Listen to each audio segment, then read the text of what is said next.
نہ انعام کی نام پر فضل ہونا نہ کوئی گمراہی. یعنی سیدھی سی بات یہ ہے کہ سیدھا راستہ ہوتا ہے جو اللہ کے نیک بندوں کا راستہ. اور حدیث پاک میں آقا کریم صلی اللہ علیہ وسلم نے فرمایا کہ سیدھے راستے کے دائیں بائیں حجاب ہیں اور ہر دروازے سے بلانے والا بلاتا ہے. چلے انسان اس میں داخل ہو جائے تو گمراہ ہو جائے گا اور سیدھا راستہ اس میں چلتے رہنا ہے. دائیں بائیں نہیں دیکھنا. ہر راستے پر شیطان آپ کو بلاتا ہے. پتا یہ بھی چلا کہ سیدھے راستے پر چلنا بہت مشکل کام ہے. ہر محاذ پر شیطان کا سلام آپ کو اپنی طرف بھیجتے ہیں.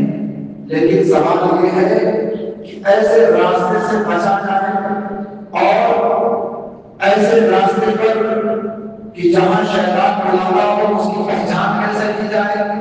اللہ تعالیٰ نے فرما دیا آپ کے لیے سب سے آسان طریقہ یہ ہے کہ اولیاء نظام صلحاء ہمت اور علماء نظام کے راستے پر چل پڑو. یہی سیدھا راستہ. اسلام جب آیا تو اسلام کے ماننے والے جیسے جیسے بڑھتے گئے اس کے مخالفین بھی بڑھتے گئے. اسلام کا اعلان نبی پاک صلی اللہ علیہ وسلم نے مکہ المکرمہ میں کیا. لیکن جب مکہ میں کیا تو مکہ کے لوگ دشمن ہوئے اور یہاں تک کہ انہوں نے اتنا عرصہ حیات تک کر دیا. ہجرت کرنی پڑی. ہجرت کرنے کے بعد کیا مکہ والے خاموش ہو گئے؟ مکہ والوں نے دیکھا کہ یہ اسلام کے ماننے والوں کو ایک طاقت مل گئی، یہ پاور میں آ گئے. اس لیے جب تک مدینہ شریف میں نبی پاک صلی اللہ علیہ وسلم کا کلام رہا فتح مکہ تک یہ سارے کفار مکہ طاقتیں اکٹھا کرتے، فوج اکٹھا کرتے اور آقا کریم صلی اللہ علیہ وسلم کے خلاف مدینہ میں جا کر حملہ کرتے.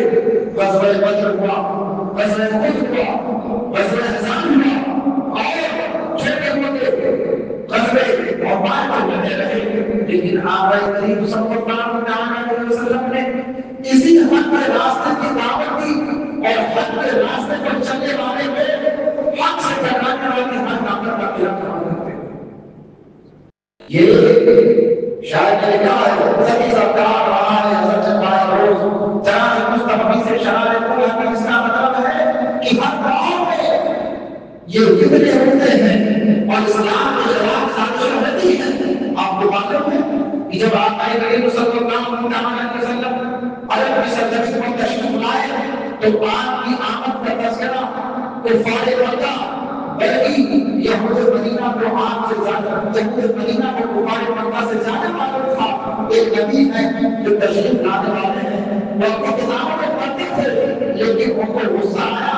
اس بات کا تاثر ہوا جلن ہوئی کہ اب تک جتنے انبیاء کرام آتے رہے وہ ہماری سرزمینوں میں آتے رہے، فلسطین اور شام میں آتے رہے، مصر میں آتے رہے اور اللہ کے بڑے کتابوں میں انبیاء کرام آتے رہے. ہماری اپنی ایک معیشت ہے، ہماری اپنی ایک تہذیب ہے، ہمارا اپنا انتظام ہے، ہمارا اپنا ایک طریقہ ہے، ہم دنیا کی پاک ہے. لیکن ایک نبی بھلا ایسے ان عالمین میں آ سکتے ہیں جن کا کوئی نظام نہیں، جن کی کوئی ملت نہیں، جن میں رہنے سہنے کا طریقہ نہیں. یہود اس بات سے چڑھ گئے. وہ چاہتے تھے کہ یہ نبی کائنات صلی اللہ علیہ وسلم اللہ کی کوئی سچے نبی ہے جن کا فیصلہ ہمارے زمانے میں ہے. اب وہ لوگ اس بات سے دشمنی کو لینے لگے. کفار مکہ میں کیا مسئلہ ہوا؟ ان کو مسئلہ یہ ہوا کہ اگر ہم نبی پاک صلی اللہ علیہ وسلم کی اطاعت کر لیں گے تو ہماری سرداری چلی جائے گی، ہماری حکمرانی چلی جائے گی. جو مکہ کے لوگ ہمیں بڑا سمجھتے ہیں وہ بڑا سمجھنا بند کر دیں گے. یہی انسان کی دنیا، انسان کا منصب، اس کا خواہش نفس اس کو استعمال کر دیتا ہے. اب نتیجہ کیا ہوا؟ جہنم مدینہ میں حضرت عبداللہ وہ نبی پاک صلی اللہ علیہ وسلم کے والد ماجد ہیں، ان کو شہید کرنا چاہا. جب آقا کریم صلی اللہ علیہ وسلم ہجرت کر کے مدینہ شریف تشریف لے گئے تو وہاں بھی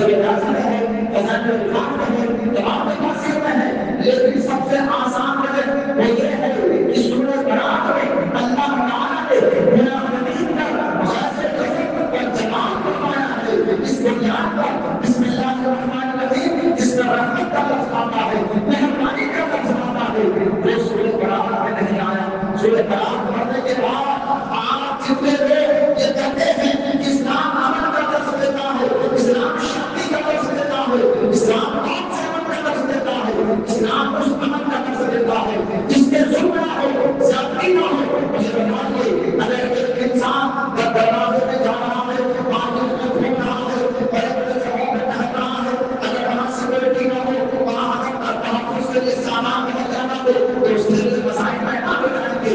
اگر امن نہ ہوگا تو بہتری دنیا میں پھیلے گا، یہ اپنے پاس ہتھیار کو چلانے لگ گئے ہیں، ایک بھی توانائی بچ رہی ہے، جب دل کو رات کو بچا رہے ہیں، ویپنس کو خریدے جا رہے ہیں، یہی لوگ وائٹ کلر پہن کر ایکشن پہن کر یہ لوگ پاس میں جب کھڑے ہوتے ہیں، ٹیویوں پر جب پھیلتے ہیں تو کہتے ہیں ہم چندری کی چاہے جب سے جو چاہیے کا نہیں آئے، یہ پرانے لوگوں کا نہیں آئے، لیکن کوئی شک نہیں آئی اپنے ملکوں میں ہتھیار لے چلا کرتے ہیں، جو قوموں میں لڑانے والے ہیں، ہتھیار کی کمپنیاں ان کے ملکوں میں کھل رہی ہیں، یہ بڑے بڑے لڑائی کے سودے کر رہے ہیں۔ پتا یہ چلا دنیا میں اگر امن قائم کرنا ہے تو امن کا ایک طریقہ یہ بھی ہے کہ آپ امن حاصل کرو، اقتدار حاصل کرو، حکومت حاصل کرو، جب دنیا میں امن رہے گا۔ اسلام کے ماننے والے جب باطل سے ٹکرانے کے لیے نکلے اور حق کے خلاف باطل کو سر اٹھایا تو آپ کے کریم صلی اللہ علیہ وسلم نے کیا اعلان کیا؟ صحابہ اکرام نے کہا چھوڑو اپنے وطن کو چھوڑو، اسلام کی حفاظت کریے، جو دراصل لوگوں میں سفر کیا گیا۔ آج لوگ کہتے ہیں نبی پاک صلی اللہ علیہ وسلم یہ رحمت للعالمین بن کر آئے، بلا شبہ رحمت بن کر آئے، نبی اخلاق کے نوجوان تھے، کہ نبی جلدوں میں سماعت کرتے ہیں، بے قصب میں سماعت کرتے ہیں، یتیموں کو مقالی کرتے ہیں، دیوان کرنا و عزت للعالمین۔ آپ کی شان ہے، آپ کے دنیا میں شان ہے، آپ کی یہ شان ہے کہ آپ جانوروں میں شفقت کرتے ہیں، آپ پتھروں میں شفقت کرتے ہیں، آپ کائنات میں رحمت بن کر آئے۔ لیکن رحمت کا معنی کیا ہے؟ رحمت کا معنی یہ بھی ہے جہاں ظلم ہو رہا ہے اس ظلم کے خلاف آگ بجھائی جائے، اس کے آگ کو سرد کر دیا جائے، اس کے لیے کتنا ہی پانی بہانا گئے، یہ ظلم نہیں ہے، یہ رحمت ہے۔ رحمت یہ بھی ہے جب تم دراز کے علاقے میں انسانیت کو شرمسار کیا جائے، بچوں کو تبدیل کر دیا جائے، انسانی حقوق کی پامانی کی جائے، ایسے وقت میں صحیح راستہ بتانا، اسلام کی صحیح تربیت کرنا، یہی تو رحمت ہے۔ آقا کریم صلی اللہ علیہ وسلم کی رحمت کیا ہے؟ رحمت یہ بھی ہے کہ جب شام کے علاقے میں عیسائی کے یہاں خود عیسائی تھا، عیسائی لوگوں سے ناراض تھی، ہوتا کیا تھا؟ مثال کے طور پر اس دن دنیا سے فوج چلی، برطانیہ سے فوج چلی اور کہا گیا کہ ہماری فوج آپ کے یہاں بیان کرے گی، آرمی کا کیمپ لگ گیا۔ اب شہر کے اندر اس تمام دعوت کی اس بات کی ذمہ داری ہے کہ فوج کا انتظام کرے، کھانے پینے کا خرچہ اٹھائے، فوج کا کرتی تھی رات کے وقت میں، وہ شہر کے کسی گھر میں ڈاکٹر ہو جاتے، بیٹیوں کا خیال نہ کرتے، وہ لوگ بڑا ہونا باندھتے، پریشان تھے۔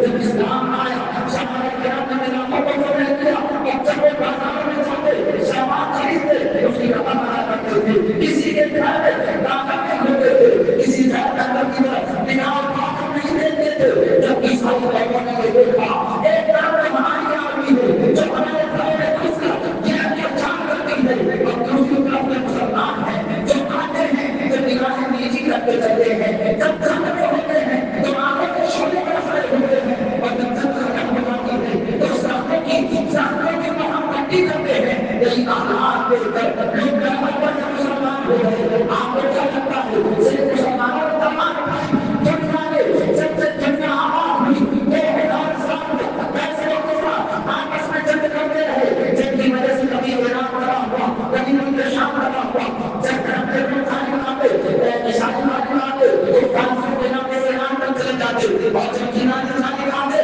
تو یہ کچھ دنیا کے وسیلوں میں چلے جاتے۔ اس بیچ کا علاقہ ہمیشہ کے فوجوں کے درمیان بستا رہتا تھا، لیکن اسلام آیا، مسلمان آئے، وہ ہو گیا کہ عورتوں کا دربار نہیں اٹھائی جائے گی، بچوں کا قتل نہیں کیا جائے گا، کسی کے گھر میں داخل نہیں ہوا جائے گا،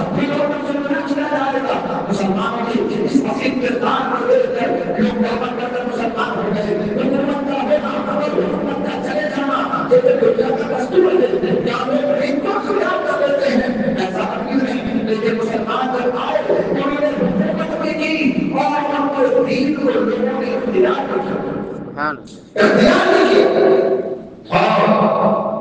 یہی تو رحمت ہے کہ جب شام کے بیٹے آتے ہیں ان کے مرزم رہتا ہے ان کے اندر لشکر بھیج کر ان کے انصاف دلانا، یہ بھی رحمت ہے، یہ بھی رحمت ہے.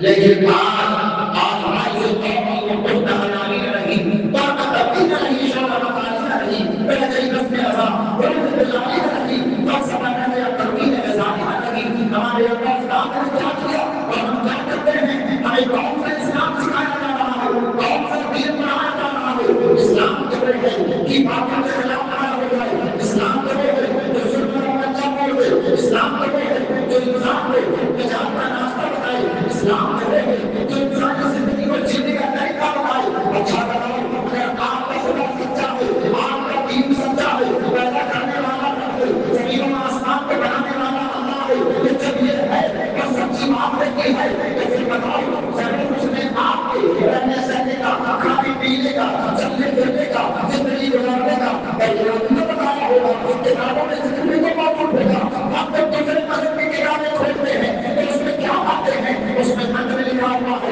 اس میں جیسے کہانیاں لکھی ہوئی ہے، اس میں میرے زندگی گزارنے کا طریقہ نہیں ہے. یہ سب اچھی باتیں بھی لکھی ہوئی ہیں، ماں باپ کی خدمت کرو، اچھی باتیں کرو، انہیں باتیں سے بچے، یہ سب کو لکھا ہوا ہے. لیکن ذرا بتاؤ آپ کے بھائی کو اگر آپ کے بھائی کا انتقال ہو گیا، آپ بتائیے کہ بھائیوں میں پراپرٹی کیسے تقسیم ہوگی، کیسے بانٹا جائے گا؟ آپ کے کاروبار کرنا ہے اور گھر پر کوئی سامان رکھنا ہے، یہ مسئلہ کس نظام میں ملے گا؟ آپ کے پاس کوئی مسئلہ آ گیا، آپ کو کورٹ میں جانا ہے اور آپ کو مطالبہ کرنا ہے، یہ مسئلہ کس نظام میں ملے گا؟ کیا کسی دوسرے قوم کی کتاب میں ہے؟ حق نہیں ہے. کیا کسی دوسرے مذہب کی کتاب میں ہے؟ حق نہیں ہے. کہتے ہیں اس طرح اسلام مسلمانوں کی پاکیزہ گرنتھ ہے، اس طرح فلاں کتاب ہمارے مذہب کی پاکیزہ کتاب ہے، فلاں کتاب ہمارے مذہب کی پاکیزہ کتاب ہے. جس طرح اسلام نے نبی آئے اسی طرح دوسرے مذہب والے کہتے ہیں ہمارے اندر بھی اوتار آئے، ہمارے اندر بھی نظام کتنے سارے نبی جلتا آئے. لیکن دوستو فرق اسلام کا ہے، فرق اسلام کا ہے. اس سے کہا جائے میں تمہیں ایک مسئلہ پوچھتا ہوں، ایک انسان ہے وہ کچھ کرنا چاہتا ہے، نہانا چاہتا ہے، نہانے کی شرطیں کیا ہے؟ وہ گرنا چاہتا ہے، اس کی شرطیں کیا ہے؟ پراپرٹی تقسیم کرنا چاہتا ہے، تمہاری کتاب میں یہ مسئلہ کہاں لکھا ہے؟ وہ کہے گا یہ مسئلہ دین کا نہیں ہے، دھرم کا نہیں ہے. میں پوچھتا ہوں اگر دین سچا ہوگا، اگر دھرم سچا ہوگا، اگر مذہب سچا ہوگا تو یہ زندگی جینے کا طریقہ بھی بتائے گا، وہ مسئلے مسائل بھی بتائے گا، نکاح کرنے کے اصول بھی بتائے گا، وہ نکاح توڑنے کے اصول بھی بتائے گا، وہ خدا کے مسائل بھی بتائے گا، گھر پراپرٹی کا کس قسم کی وہ حل کرے گا. لیکن سچا دین تو صرف اسلام ہے، شریعت مطہرہ ہے. آپ کو یاد رکھو کنویں میں، بلالگاہ میں اور شہر مکانہ میں، دورحلال میں، محمد چلتے چلے جاؤ مکانہ شامی میں، دارالمعارف میں، دارالسلام میں، اصول سرحدی میں، حجت الاکبر میں، ایسی بڑی بڑی کتابیں آپ کو اس میں کھولے اپنی تقریر قدیر میں، اس میں کھولے اس میں مسائل کیا لکھے ہیں. آپ سمجھتے ہو مولانا لوگ تقریر کرنا سیکھتے ہیں، تعلیم بنانا سیکھتے ہیں، پر آپ نے اسلام نہیں سمجھا.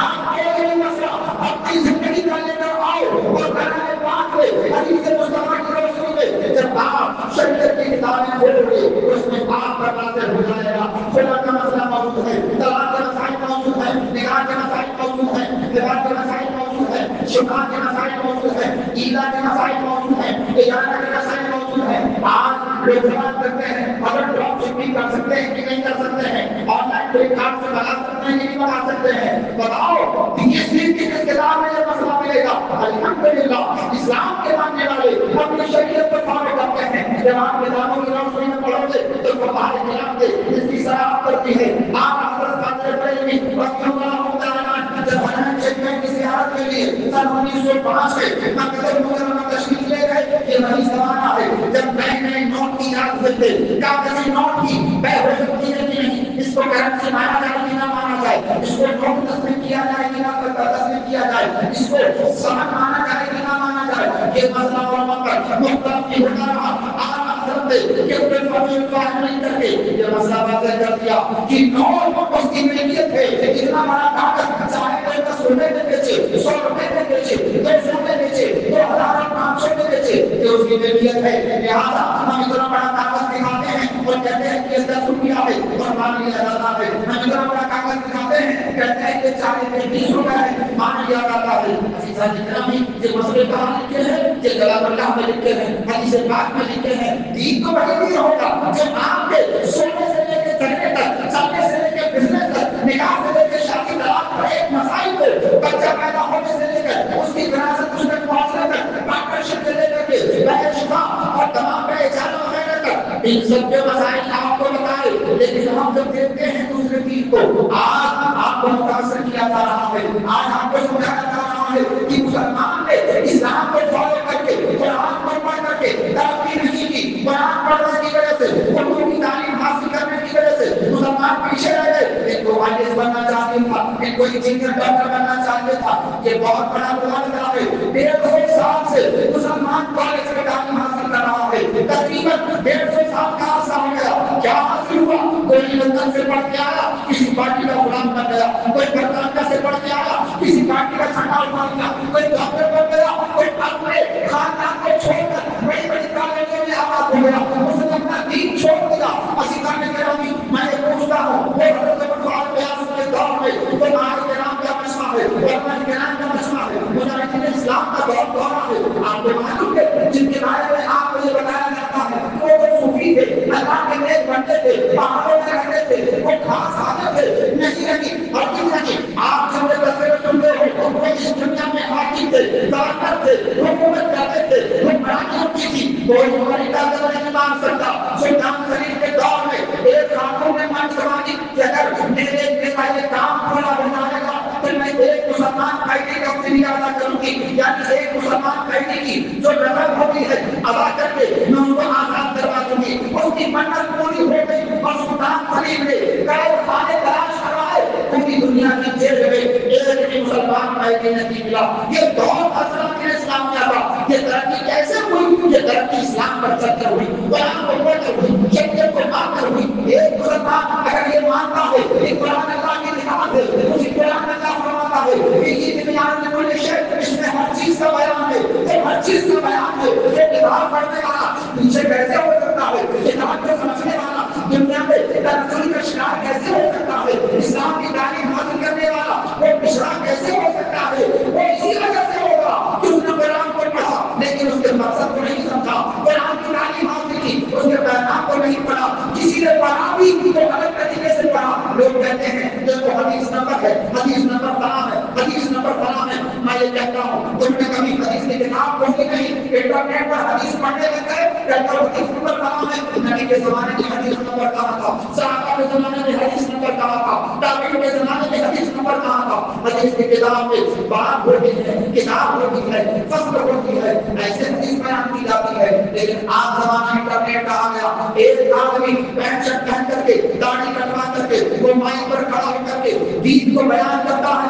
آپ کو لگتا ہے کہ بڑا اچھا بیان کر رہا ہے. مولانا نے ماں کے اوپر تقریر نہیں کی, باپ کے اوپر تقریر نہیں کی. ارے ماں باپ کا مقام بہت بلند والا ہے, ہر بلند والا ہونے کے باوجود ماں باپ یہ دنیا ہے, آخرت نہیں ہے. اس لیے کہ اگر ماں باپ آخرت ہوتے تو ان نجات کا راستہ ہوتے. اگر ماں باپ نجات کا راستہ ہے تو ایک مسلمان دوسرے مسلمان کے لیے بھی نجات کا راستہ ہے. جس طرح ماں باپ کی خدمت کرنے سے انسان کو جنت ملتی ہے, ایک مسلمان کو مسلمان سے مصافحہ کرتا ہے اور جدا ہوتا ہے. جدا ہونے سے پہلے حدیث پاک میں آیا کہ اللہ کی مغفرت فرما دیتا ہے. بات یہ نہیں ہے, میں سب سے کرنا چاہتا ہوں جب ایمرجنسی کا دور ہو, جب مسائل ہوں, جب مشکلات ہوں, ایک مثال بتائیے. آپ کے گھر پہ انتقال ہو جائے اور کوئی آپ کو کھانا دے, یہ آپ کی حرام کمائی کا ہے, آپ کے ہاتھ کا بنایا ہوا ہے, آپ کو بھوک لگی ہے, شریعت میں کہتی ہے کہ جائز ہے. کیا آپ میت کے سامنے بیٹھ کر کھانا کھائیں گے؟ کہتے ہیں کیسا آدمی ہے, گھر میں انتقال ہوا اور یہ بیٹھ کر بریانی کھا رہا ہے, کیا بریانی ناجائز ہے؟ کیا وہ کھانا ناجائز ہے؟ کیا اس کا قبضہ نہیں ہے؟ میں یہ کہنا چاہتا ہوں یہ ایمرجنسی کا جو دور ہوتا ہے تو کس سے کہانی نہیں سنائی جاتی, یہ نظریں نہیں سنائی جاتے, یہ مسئلہ باتیں نہیں سنائی جاتی, لوگوں کو انفارمیشن بیان نہیں کیا جاتا. لوگوں کو سچا پیغام دینا ہوگا, آج بتانا ہوگا. یہ باطل قوتیں جو تمہارے خلاف چڑھ کر آ رہی ہیں, ان کی سچائی کو پڑھو. ان کی قومیں جن کو یہ اپنا پیشوا مانتی ہے, یہ امریکہ اور یورپ کے غلام, یہ سب ہمارے اقدار کو خراب پیش کیا کرتے تھے, ان کی غلامی کیا کرتے تھے. آج اقتدار اٹھا ہے, آج پاور اٹھا ہے, تو آپ سوچتے ہو کہ اچھے ہیں, ان کی تعلیم اچھی ہے, ان کے اسکول اچھے ہیں, ان کا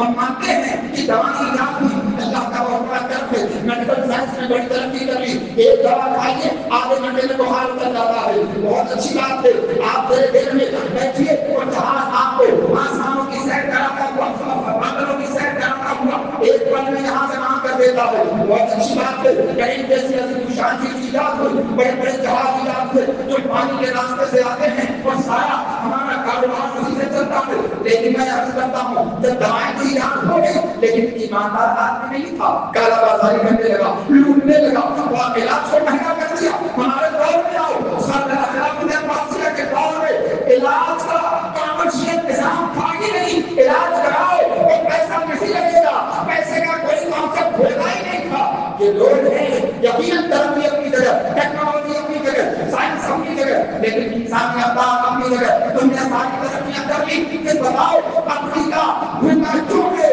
1 بلین سے زیادہ لوگ دنیا میں بھوکمری کا شکار کیوں ہے؟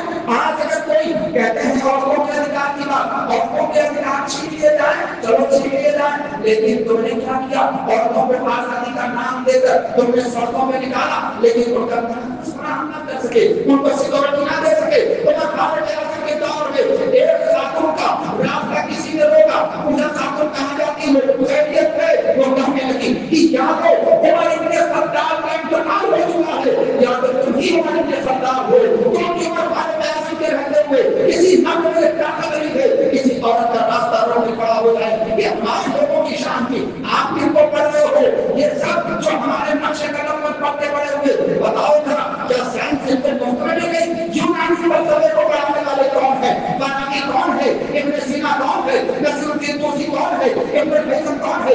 احمد زہرانی کون ہے؟ ابن خیام کون ہے؟ یہ بڑے بڑے سائنسداں جن کے اصول کو اپنا کرتے آج بڑے سائنس میں ترقی کر لی ہے۔ آپ کو ضرورت ہے کہ اپنے لوگوں کو پڑھیں، ان سے متاثر نہ ہو، غلام مصطفیٰ بن کر وہ بنا نکلیں۔ آپ کا معاملہ تو یہ ہونا چاہیے مظفر غیر عزت کی غلامی غیر ممکن ہے، شہید علی کریں گے ہم غلام مصطفیٰ بن کر۔ آپ کو معلوم ہے اسلام نے جب وہ پر اپنا نام درج کرایا تو دنیا نے دیکھا بڑی بڑی قوتیں سامنے آئی کہ مصر کے ہاتھی آ گئے، کیسر روم کی فصیلیں آ گئی، لیکن اسلام کا راستہ نہیں روک سکے، اسلام کا سیلاب نہ روک سکے۔ وجہ کیا تھی؟ کیا یہ تھا کہ دیوانہ بن تھا؟ ہرگز نہیں، اسلام کے ماننے والے یہ کوئی گھروں کی لڑائی نہیں ہے، جنگل میں اچھے اچھوں کی حالت خراب ہو جاتی ہے، بڑی اسٹریٹجی کے ساتھ، پلاننگ کے ساتھ، بڑی بڑی قوتوں میں بھارت میں ملایا اور کیسے ملایا؟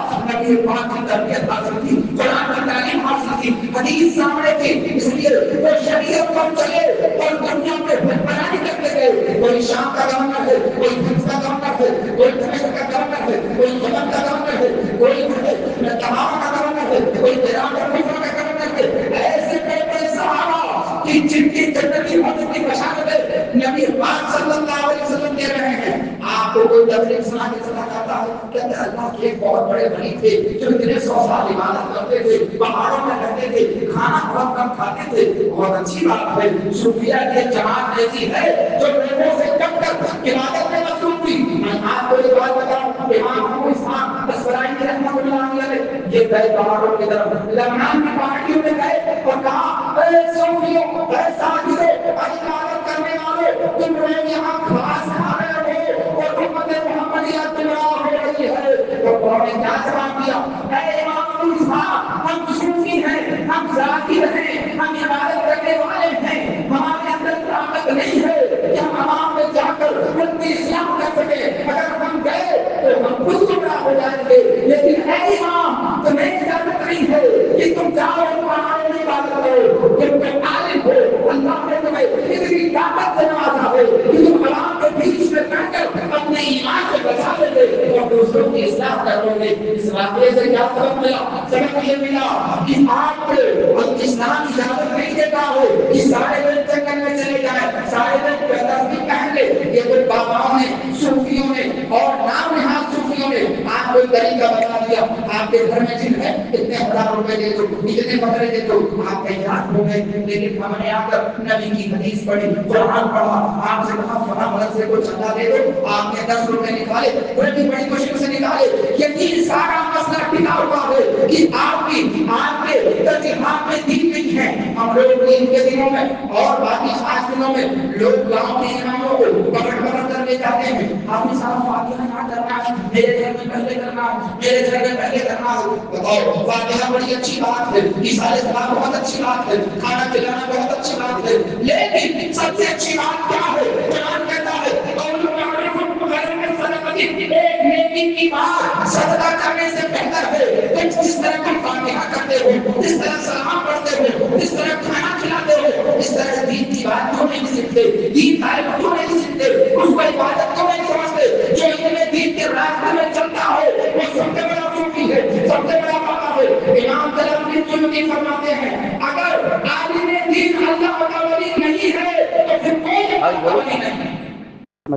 ایک ولی بتاؤ وہ عالم کا ہو، ہاں فرضی بابا جو اپنے آپ کو ولی کہتے ہیں، میں نے تو ایسوں کو دیکھا اللہ کی پناہ پوری تباہی سے گزر گئی اور مزار بنا دیا گیا اس کا، اور لوگ زیارت کے لیے نہیں آئے تو وہاں منہ مبارک کی زیارت کے نام پر، آثار قربان کی زیارت کے نام پر، اور میں لے جانا چاہتا ہوں، میں آپ کو کیا بتانا چاہتا ہوں، یہ سب باتیں اپنی جگہ، آپ کے معاملات اپنی جگہ، آپ کے کھانے پینے کا خرچہ اپنی جگہ، لیکن آپ مسلمان ہیں، آپ دوسری قوم کی طرح نہیں ہیں، اور اللہ نے آپ کی تعریف میں کلام پاک میں ارشاد فرمایا ان کو خیر امہ، یہ جتنے تاریخ ہے، جتنی دنیا ہے، جتنی قومیں ہیں، سب سے اچھی امت آپ ہے، آپ ہے، اور آپ کی ڈیوٹی کیا ہے؟ آپ کی ڈیوٹی ہے کہ دنیا کو بھلائی کا حکم دیں اور برائی سے روکیں، اور آج آپ کا کام کیا ہے؟ اللہ تعالیٰ صاحب ترجمے میں یہ کہنا چاہ رہا ہے، فرما رہا ہے، اس کا مقصد یہی ہے کہ آپ کیا کرو، آپ حکمرانی کرو، آپ بچہ کرو، آپ اقتدار حاصل کرو، کیونکہ جب منسٹریوں میں تم رہو گے کوئی دھوکہ نہیں ہوگا، کوئی کرپشن نہیں ہوگا، آپ جب جج بنو گے تو کبھی ناانصافی نہیں کرو گے، کیونکہ آپ کے دل میں ایمان ہے، جہنم کا خوف ہے، جہنم میں بچنے کا آپ کام کرو گے، جنت میں جانے کا کام کرو گے، اس لیے اللہ تعالیٰ فرماتا ہے کہ اللہ یعنی ہماری بات صالحون، یہ زمین یہ اللہ کے نیک بندوں کی وراثت ہے، اللہ نے آپ کو اسلام کی دعوت دے کر آپ کو حاکم بنا دیا ہے، اور آپ سمجھتے ہو فجر میں بھی مجھے اٹھنا ہے، ظہر میں بھی نماز پڑھنی ہے، عصر میں دکان بند کر کے نماز پڑھنی ہے، مغرب میں اذان ہوتے ہی پہنچ جانا ہے، عشاء میں سونے سے پہلے نماز پڑھنی ہے، ایک ایسی کو ایسا بوجھ ہے، اپنے پیسے سے خرچ کرنے جانا ہے، لاکھوں روپے خرچہ کرنا ہے، زکات دینا ہے، یہ تو ایک بوجھ ہے، یہ تو ترجیح ہے، اللہ نے آپ کو اسلام دے کر کے حاکم بنایا، آپ اس کے پیغام کو سمجھ نہیں سکے، آپ کا تو کام تھا کہ دنیا کو ہدایت کا راستہ بتا دے، آپ کا کام تھا دنیا کو اور ترقی دلا دے، لیکن آپ نے کیا کیا؟ دنیا ہوا ادھر کر رہی ہے، ادھر کہنا شروع کر دیا، یہ بڑے بڑے ٹائی، یہ بڑے بڑے پینشن اور کالج یونیورسٹیاں نظام دے کر آپ کی چکر بنتے چلے گئے۔ اگر آپ کو دیکھنا ہے تو آپ چاہو دیکھو یورپ کی کتنی بڑی یونیورسٹیاں ہیں، کتنے بڑے کالج ہیں، لیکن آج یورپ پریشان ہے، کیوں؟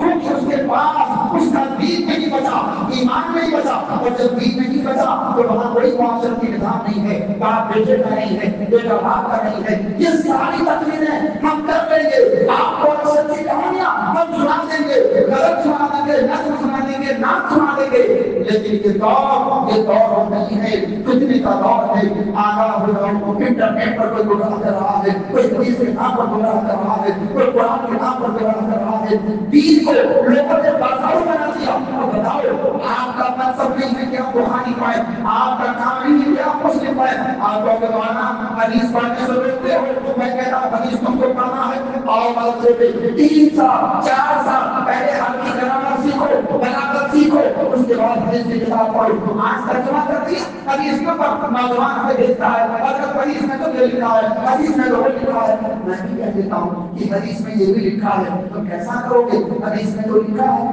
جوتا پہن کر لوگ نماز پڑھتے تھے، کیا پہننا شروع کر دو گے؟ حدیث میں تو لکھا ہے کہ کتے مسجدوں میں آیا جایا کرتے تھے، مسجدیں کھلی ہوتی تھی تو کہو ہمیں اس پر عمل کرنا ہے، ایک دروازہ کھول دیا جائے اور کتے آیا جایا کریں. اس طریقے کی بہت ساری باتیں جو لوگ کہتے ہیں ہم تیری حدیث کو مانتے ہیں. میں ان سے پوچھتا ہوں ذرا بتاؤ اگر کتے کو بسم اللہ پڑھ کر ذبح کر دیا جائے تو کتے کا گوشت پاک ہوگا کہ دیکھو حرام ہونا الگ چیز ہے اور پاک اور ناپاک الگ چیز ہے. کتے کا گوشت، کتے کو بسم اللہ پڑھ کر کسی نے ذبح کر دیا اس کا گوشت پاک ہوگا کہ ناپاک ہوگا؟ کھانا تو حرام ہے وہ تو مسئلہ ہی نہیں، لیکن اگر اس کا گوشت کپڑے پہ لگ گیا تو کپڑا پاک کی ناپاک؟ نہیں وہ تو پاک ہے. کہاں لکھا؟ حدیث میں کہاں لکھا؟ انجیکشن لگانے سے روزہ ٹوٹے گا کہ نہیں؟ حدیث سے دکھاؤ، دکھاؤ نہیں. اور اس طریقے پر گلوکوز چڑھانے سے روزہ ٹوٹے گا کہ نہیں؟ خون نکالنے سے بلڈ ٹیسٹ کرانے سے روزہ ٹوٹے گا کہ نہیں؟ اور یہ سارے مسئلے اس طریقے پر تمام مسائل میوچل فنڈ جائز ہے کہ ناجائز، ایس آئی پی جائز ہے کہ ناجائز، انٹرسٹ جائز ہے کہ ناجائز، حدیث میں دکھاؤ. تو آپ کیا کہو گے؟ نہیں یہ سب دنیاوی مسئلہ ہے. نہیں، ہمارا دین وہ دین ہے دنیا کا کوئی مسئلہ ہے اس کو شریعت کی روشنی میں دکھانا پڑے گا. تو آج جو گلی گلی گھوم کر مائکوں پر بولتے ہیں یہ حدیث ہے، یہ حدیث نہیں ہے، یہ حدیث ضعیف ہے. میں تو ان سے نہیں پوچھتا ہوں کہ حدیث ضعیف ہے یہ حدیث میں کہاں لکھا ہے؟ اور وہ چھوڑو امام بخاری کی بخاری، کیا نبی پاک نے فرمایا کہ امام بخاری امام پیدا ہوں گے ان کی کتاب کو فالو کرو؟ چار امام کی پہلے کی بات آئی، یہ سب الگ سیپریٹ موضوع ہے.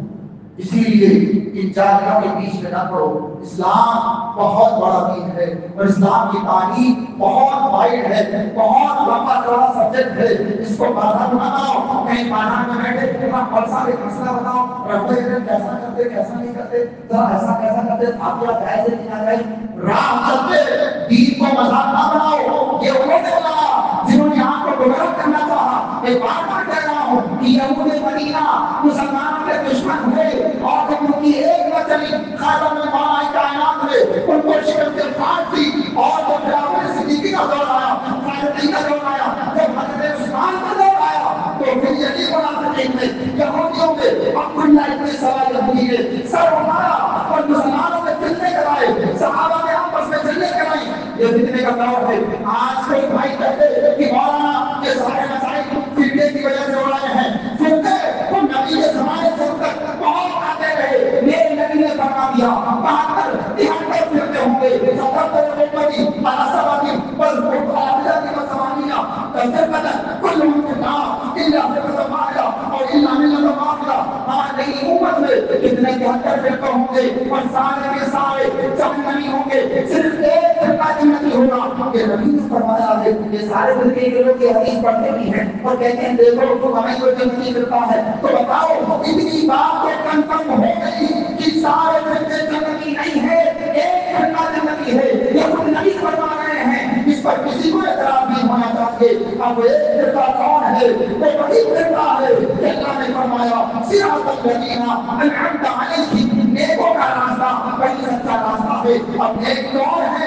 1400 سال ہے نیکوں کی فہرست تیار کرو. صدیقیہ کا فاروق اعظم عثمان غنی مولا کائنات ابو بکر معاذ بن جبل عبداللہ بن مسعود عبداللہ بن عباس عبداللہ بن عمر حضرت حذیفہ بن یمان ابو ذر غفاری سلمان فارسی سعد بن سعد اور تابعین میں آؤ مولا نافع مولا ابن عمر اجتماع مولا ابن عباس آگے آؤ حضرت طاؤس حضرت کیسان حضرت ربیعۃ الرائے حضرت امام احمد حضرت سلیمان بن یسار حضرت عطاء بن رباح حضرت طاؤس رسول نے کیسا حضرت عروہ ابن زبیر یہ بڑے بڑے تابعین کرام اور نیچے آؤ امام اعظم ابو حنیفہ امام محمد امام ابراہیم النخعی اسود بن یزید حضرت علقمہ یہ بڑے بڑے امام کس عقیدے کے ماننے والے ہیں نیچے آتے جاؤ ابن شہاب فہمی علامہ اور یحییٰ ابن سعید قطان امام عبداللہ ابن عمر خواجہ حسن بصری محمد شیبانی امام ابو یوسف یہ تمام امام نہ جانے کتنے اماموں کے نام میں آپ کو بتا دوں آگے بڑھتے چلے جاؤ امام راضی امام غزالی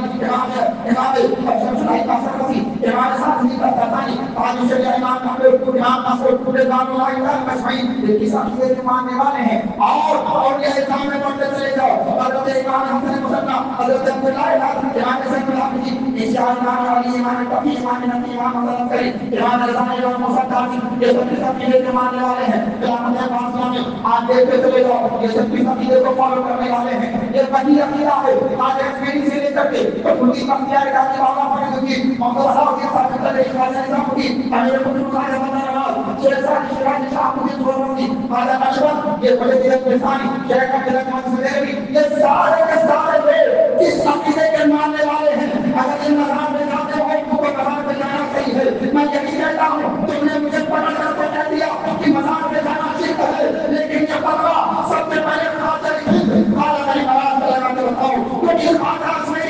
زمانے میں یہ لکھا ہے کہ خواجہ جب لاہور میں بھرتی کر داتا دربار میں پہنچے تو وہاں چلہ کیا اور ٹیسٹ دے جب ان کو یہ بات پتا چلی کہ خواجہ داتا گنج بخش کا مقام اور قرآن ہے ان کی شان رہتے ہیں گنج بخش فیض عالم مظہر روح اللہ نام کے ساتھ پیرے کاملان رہنما اسی لیے جب نماز کی شریعت ہے دین شریعت ہے روزہ شریعت ہے حج شریعت ہے زکات شریعت ہے تمام مسائل شریعت ہے سچا راستہ ہے اور آپ نے آگے تمام چیزوں کا ذکر ہے لیکن الحمدللہ میں جب اللہ نے نیک راستے کی تعریف کی تو نماز کا ذکر کریں گے لمبا ہو جائے گا زکات کا ذکر کریں گے لمبا ہو جائے گا حج زکات کا ذکر کریں گے لمبا ہو جائے گا اللہ نے ایک لائن میں سیدھا راستہ بتا دیا صراط الذین انعمت علیہم غیر المغضوب علیہم ولا الضالین سیدھا راستہ وہ ہے جو میرے نیک باتوں کا راستہ ہے لہر میں شیر پیشہ کا دھام لے کے چلے اندری رات کھلی کی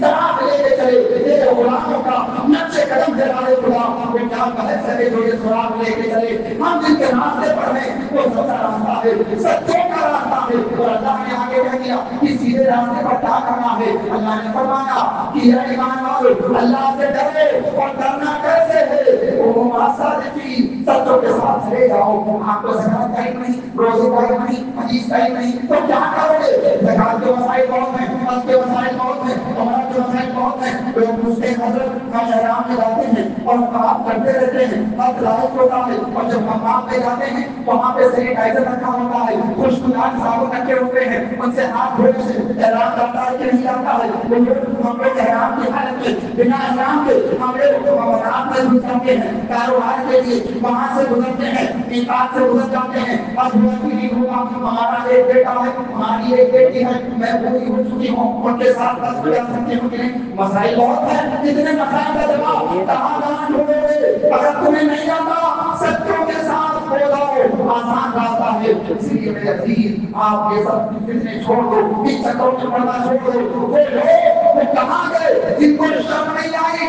کہ قیامت تک وہ کام دکھائیں گے اس 1200 سال سے امت کس عقیدے پر جمع کی کوئی بے گھر میں پیدا ہوا کوئی نامتوں میں پیدا ہوا کوئی گھر میں پیدا ہوا کوئی قادیان میں پیدا ہوا اور کہتا ہے کہ نبی کو یہ غیر نہیں ہے نبی کو پیٹ پیچھے ڈال نہیں ہے اور کوئی غیر کیا تم سے میرا ہو بھلا جب نہ خدا کی چھوا تم پہ کرو بتاؤ قیامت کوئی بھی نہیں ہوگی اہل حدیث بتائیں وہابیہ بتائیں دلاونا بتائیں اور بتائیں کہ بتاؤ قیامت ہوگی نہیں ہاں بالکل ہوگی قیامت ہوگی تو قیامت کے پاس کی بات ہے قیامت تو ہونے والی ہے اس کی خبر کس نے دی ہے نبی آخر زمان نے دی ہے میرے آقا نے دی ہے مولا کائنات نے میرے مولا نے دی ہے نبی پاک نے دی ہے قبر کی باتیں کون بتا رہا ہے جنت کی باتیں کون بتا رہا ہے جہنم کی باتیں کون بتا رہا ہے اور جو باتیں گزر چکی وہ کون بتا رہا ہے یہودی آتے تھے کہتے تھے آپ اگر نبی ہیں تو بتائیں کہ یوسف علیہ السلام کا کیا قصہ ہے ان کے بھائیوں کا کیا قصہ ہے کیا اس زمانے میں گوگل تھا کیا اس زمانے میں کتابیں اتنی دستیاب تھی کہ کتاب پڑھ کے بتا دیا جائے نہیں وہ ٹیسٹ کرنے آئے تھے ذرا دیکھیں اگر یہ سچے نبی لگے. اسی لیے تو کلام پاک میں آتا ہے یسألونک عن الروح، اے محمود آپ روح کے بارے میں پوچھتے ہیں، آپ بتا دو کہ روح یہ ہے. اے محمود آپ یوسف علیہ السلام کے بارے میں پوچھتے ہیں، یہ سورہ یوسف نازل ہو گئی. اے محمود آپ لوگ حضرت سلیمان ذوالقرنین یا مالک کے بارے میں پوچھتے ہیں، اصحاب کہف کے بارے میں پوچھتے ہیں. آیت نازل ہو گئی. پتا کون رہا ہے؟ اللہ کو بتا رہا ہے. اور سیکھ کون رہا ہے؟ نبی سیکھ رہے ہیں. جب اللہ سکھانے والا نبی سیکھنے والے تو بتاؤ کہ ان کا کیا حال ہوگا. وعلمک ما لم تکن تعلم وکان فضل اللہ علیک عظیما. اے محبوب ہم نے وہ سب آپ کو سکھا دیا جو آپ نہیں جانتے تھے، یعنی جو جانتے تھے وہ تو جانتے تھے اور جو نہیں جانتے تھے وہ تو نبی نے بتا دیا. اب کیا چھپا ہے کیا بچا ہے؟ نبی تو نبی ہے. اسی لیے اپنے عقیدے پر ڈٹ کر رہو. اور جب باطل قوتیں جو وقت کے نام پر مدرسے مسجد کو توڑنے کی کوشش کرتی ہیں آپ ان سے بچ کر رہو. یہ جھنڈا اٹھانے کا کام آپ کا نہیں ہے. آپ وہ ہیں کسی کی جے بجے ہم کیوں پکارے کیا کرے ہم کو ہمیں کافی ہے سید اپنا نام یا رسول اللہ مجھے پر غیر کے کی غلامی غیر ممکن ہے. شہنشاہی کریں گے ہم غلام مصطفیٰ بن کر. آپ کو اخلاق میں عادات میں عبادات میں اپنے مولوی سے بادشاہ بن کے رہنا ہے. اور دنیا کو حکمرانی کرنی ہے. عظمت اسلام کو دوبارہ کرنا ہے. قوت عشق سے ہر پس کو بڑا کر دے. تہر میں نام محمد سے اجالا کر دے. صحابہ ہو جو عرب کی سرزمین سے چلے اور دنیا کی وادیوں پر چھا گئے. عظمت اسلام کے جھنڈے گاڑ دیے. وہ ہمیں دیکھے لے کر تیرا پیغام دے اور معلوم ہے جس کو کبھی ناکام دے. جب تک وہ تک کریں دریا بھی نہ چھوڑے ہمیں پہلے سلطان میں دوران نہیں چھوڑے ہمیں. آؤ سب سے دین کی طرف جامی باباؤں سے پیچھا چھڑاؤ اور وہ مولوی جو حق بات کہنے سے خاموش رہتا ہے. نبی نے فرمایا اسرائیل کی نہیں حق شیطان الاخر وہ گندا شیطان ہے. ایسے لوگوں سے دامن چھڑاؤ. دین میں جو کھا نہیں کرے ان سے دنیا بناؤ. اسلام یہ عظمت کا دین ہے، انسانیت کا دین ہے، قانون قائد کا دین ہے، یہ علم کا دین ہے. جہالت کی اس میں جگہ نہیں ہے. اٹھو کہ منظر شباب دیکھنے کے لیے زمین شرط کی خواب دیکھنے کے لیے آپ ایمانی قوت سے کھڑے ہو جائے تو پھر دیکھیں نگاہ ڈالے تو سنکھا درخت وہ آواز ہو جائے. پھر اٹھے آج سے تو آپ دعا کر دو. ارے میری دعا کیا ہے؟ آپ مسلمان ہیں، آپ اگر دعا کرتے تو ان کے دل زمین پہ دھس جائے اور دھس لے. یہ تاریخ جانتی ہے ان کے ہاتھ بڑے بڑے ڈاکومنٹ دیکھ کر ان کے نظام کو دیکھ کر ان سے متاثر نہ ہونا اور گھبرانا نہیں. ابھی تو اللہ تعالیٰ کا آخری بیان کافی ہے. دن آئے گا نبی کے دیوانے اٹھیں گے اور یہی جو آج آپ کے خلاف قانون بنا رہے ہیں یہ وہی ہے جو نبی پاک کو عبادت کرتے وقت کبھی نجاست ڈالتے تھے، گالیاں دیتے تھے، مسلمانوں کی نماز کے قائم تھے، تالیاں پیٹتے تھے. اللہ نے ان کے بارے میں کہہ دیا جاہم فی الدنیا بالکل اور فی الآخرت میں عذاب مزید. یہ دنیا میں بھی رسوا ہوں گے، آخرت میں بھی رسوا ہوں گے. دنیا میں ان کی رسوائی یہ ہے کہ پڑھ بھی کر کے وہ نجاست کو کھاتے ہیں، گندگی کو پیتے ہیں اور عبادت کرتے ہیں. آپ سچے دین کے ماننے والے، حلال کھانے والے، حلال کاموں کی طرف آنے والے، آپ ان سے دور ہو جاؤ. اپنے اسلام کو فالو کرو اور پھر دیکھو اللہ تعالیٰ تمہیں حکمرانی دے گا، تمہیں پابندی بھی کر دے گا، دنیا میں تمہیں مسلط کر دے گا. اور جب تم آؤ گے تو تمہارے پاس اقتدار ہوگا، آپ انصاف کرو گے، ظلم پر بچہ موت ہوگے. یہی بزرگوں کا راستہ ہے، یہ اسلام کا طریقہ ہے. اللہ تعالیٰ ہم سب کو بزرگوں کے راستے پر چلائے. مسلمانوں کی حضور فرمائے. جو بھی ہمارے مسلمان شام کے فلسطین میں پریشان ہیں اللہ تعالیٰ ان کی مدد فرمائے. بات و دعوانا الحمدللہ رب العالمین. استغفر اللہ ربی لکل ذنب واتوب الیہ. السلام علیکم ورحمۃ اللہ وبرکاتہ.